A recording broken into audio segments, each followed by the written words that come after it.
Morning on this 1996 Freightliner FLD 120.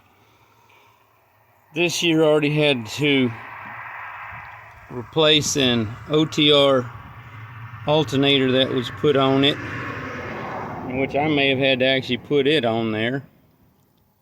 Darn thing quit charging, and everything looked okay. And now we've got a Lease Neville alternator that's 160 amp instead of only 150. And on Friday, darn thing was quitting charging at low idle when there was load on it from the blower because of the air conditioning not blowing out the vents. Then I had to put it on high fan, blowing up out of the defrost up the windshield, or leave it on low and put an auxiliary fan up on the dash to blow the air towards the middle of the cab. That I covered a little bit of that process of repair yesterday. But with the intermittent problem, sometimes it's not at all related to the actual device itself, and that's why I'm not touching the alternator today. Most of you probably know you're looking at a Delco Remy starter motor for this truck. I of course have the park brake set. I've got the positive, the negative, and then the positive battery cables disconnected. I don't have them disconnected from all batteries, but I'll probably clean them up after a while by doing so. But all power and ground disconnected. And then here, took the ground cables off the starter. Put me a little zip tie to hold the four together. Considering everything looks so much alike, I wouldn't want to mistakenly connect this to the negative, or maybe connect one of the hot wires to the, or excuse me, this one negative to the positive lead, or vice versa with any of these. But if we can see this, there's a little chafing here and there has been going on from the wires vibrating against themselves. This here spot is probably rubbed against another positive cable. But up here I saw a green spot, and there is, I got to check closer with a flashlight, because even like this I can't tell for sure. The insulation cracked, so corrosion got in there, and there's a chance that the wires broke a little bit. That could be causing a problem in the charging system, especially since it appears that this heaviest of the smaller wires is the alternator wire, just like it appears this one is the negative for the alternator on the other side of the truck there. So I'm going to have to clean that up good and figure out if I've got to somehow replace it, because obviously there's a connector put right there it's not going to reach. So I've already wire brushed each wire end of the positive ones. I will take a piece of emery cloth, you can use sandpaper, and fold it over them and clean them up real good. I've wire brushed the terminal. I don't know if I'm going to attempt to use emery cloth on it, because frankly it won't do a whole fat lot of good trying to get that on there, but I'll probably wire brush it again because I don't like this rust that's on here. When I took all the nuts and cables off, I went ahead right away and started, tightened the positive starter nut and the negative one as soon as I took them off, so there's no chance of forgetting. And sure enough, the positive was slightly loose. First thing I did Friday evening is open the hood and go to the alternator and check, and yes, all the cables are tight on it, just like I put them tight. So it's unlikely there's something there. It could be there's something going on with this truck, or maybe alternators are just built like crap nowadays. I don't know. I can say that we've found that the used Lease Neville alternators that we've had to take off of trucks cannot be rebuilt right now because parts for rebuilding them are not available. That's why we had to buy that OTR alternator to replace an older Leesnaville.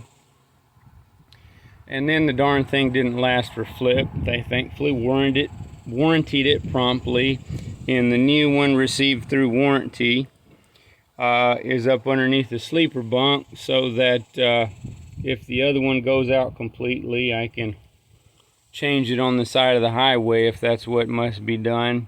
And for that purpose, I guess I'll do a little walk around here right quick. Oh, we can look through here. That's the alternator. You see that nice 3/4 inch bolt in that pulley there that takes a 15/16 socket. I have an air impact under the bunk and an air hose for inflating tires, and I put a quick connect on one of the primary air tanks so I can use that impact, because I'm not going to be able to get a special wrench to fit on that nut and a hex key Allen wrench to fit inside, where am I at? Inside that stud there to hold it to get that broke loose. So I use an impact. I just make sure I don't over tighten them, because that can bust things. You just let it do its thing. If the pulley rotates in your gloved hand a little bit, that's fine.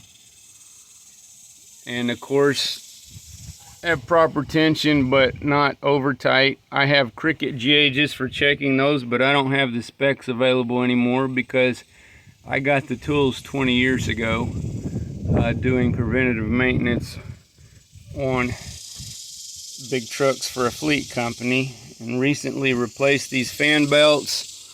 Don't think I did a video on that one. It's on this type of hub. Air releases the fan, so right now it's engaged because the air switch isn't turned on here by ignition. And if there's low air pressure when you first start, obviously it can't release. It works on the control system. It's also controlled by the AC pressure switches. So if your pressure gets up so high, the fan comes on, draws more air through the radiator and condenser core, excuse me.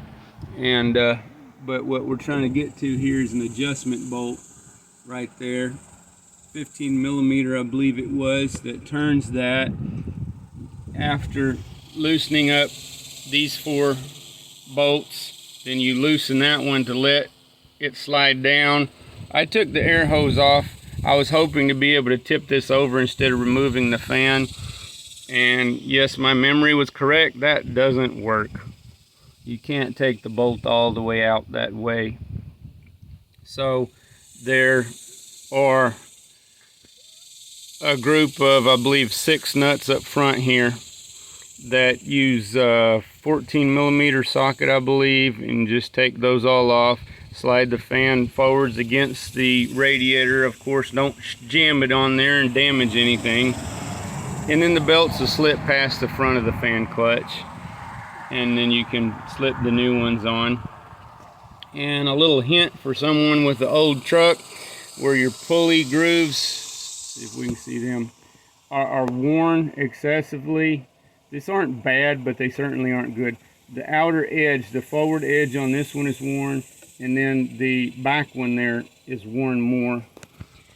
And these are matching part number belts, but the 2 on the outside actually were cut from the belt material side by side, and this one was done at a different time completely. Well, I put all 3 on. I had the 2 matching ones together and the unmatched from a different cut up front, and I tightened it down with the adjustment belt up there, and it was a bit loose. You could do that with it, when the other ones you could kind of do that. That's no good. Well, the center groove on the pulleys isn't worn anything like the rest, and that one appeared to be just a minor fraction longer. because of coming out a different group of belt material.